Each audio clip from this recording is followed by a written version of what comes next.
महाराज जी, मेरा प्रश्न है कि ग्रस्त से जुड़े व्यक्ति के लिए भक्ति योग का मार्ग या फिर कर्म योग का मार्ग, दोनों में से क्या मार्ग महाराज? कर्म योग भक्ति परायणता से युक्त हो ऐसा मार्ग चयन करना चाहिए। जैसे हम किसी के पति हैं, किसी के पुत्र हैं, किसी के भाई हैं, एक परिवार में हमारे बहुत से धर्म हैं जिन कर्तव्य कर्मों का निर्वाह करना है। फिर हम समाज में हमारा एक व्यक्तित्व है, हम किसान हैं, व्यापारी हैं, नौकरी पेशा वाले हैं, या कोई अधिकारी हैं, या कोई नेता है। हमारा एक समाज में व्यक्तित्व है समाज सेवा का। अब हमको इन सारे धर्मों का निर्वाह करते हुए भगवान की प्राप्ति करनी है, क्योंकि मनुष्य जीवन का लक्ष्य भगवान की प्राप्ति है। तो अब हमारा कर्म योग जो विस्तार को प्राप्त हो रहा है, योग तभी होगा जब भगवान से चित्त जुड़ा होगा, नहीं केवल कर्म होगा, योग नहीं बनेगा।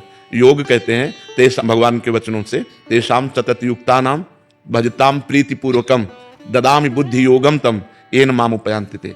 बुद्धि का भगवान में स्थित रहना, निरंतर नाम जप चलना, प्रेम पूर्वक भगवान का भजन करते हुए कर्म करना, ये भक्ति परायण कर्म योग हो गया। हर कर्म को भगवान को समर्पित कर देना। जैसे माँ में भगवान को देखा, पिता में भगवान को देखा, पूज्य जनों में भगवान को देखा, उनकी सेवा की और उस सेवा कर्म को भगवान में समर्पित कर दिया, अब ये कर्म योग बन गया। अब ये भाव से किया गया कि भगवान मेरे माँ रूप में, मेरे पिता रूप में, मेरे परिवार रूप में, मेरे समाज रूप में, विश्व रूप में। हम उसको एक से शुरू करते हैं और अनेक तक ले जाते हैं और अनेक को एक में स्थित करके मुक्त हो जाते हैं। एक से शुरू करते हैं, माँ पिता भगवान गुरु, जहां भी गुरु साक्षात परब्रह्म, उसको फैला दिया पूरे विश्व में और फिर फैलाकर एक में स्थित हो गए कि सब जगह एक ही, सर्वम खलमिदम ब्रह्म। अब वो मोक्ष को प्राप्त हो गया। तो हम जब योग से चलते हैं तो ज्ञान प्राप्त होता है, और केवल कर्म करते हैं तो दो प्रकार के होते हैं, शुभ कर्म या अशुभ कर्म। अशुभ कर्म का फल दुख होता है, शुभ कर्म का सांसारिक सुख होता है, भागवतिक नहीं। लेकिन कर्म योग का फल भागवतिक सुख होता है, क्योंकि उसे हम भगवान के निमित्त करते हैं।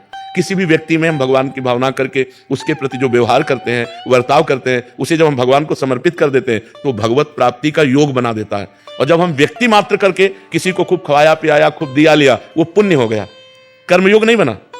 भगवत भाव से, अच्युत भाव से जो हम कर्म करते हैं वो योग हो जाता है, और व्यक्तित्व भाव से, सांसारिक भाव से करते हैं वो दो रूप ले लेता है, एक अशुभ कर्म और एक शुभ कर्म।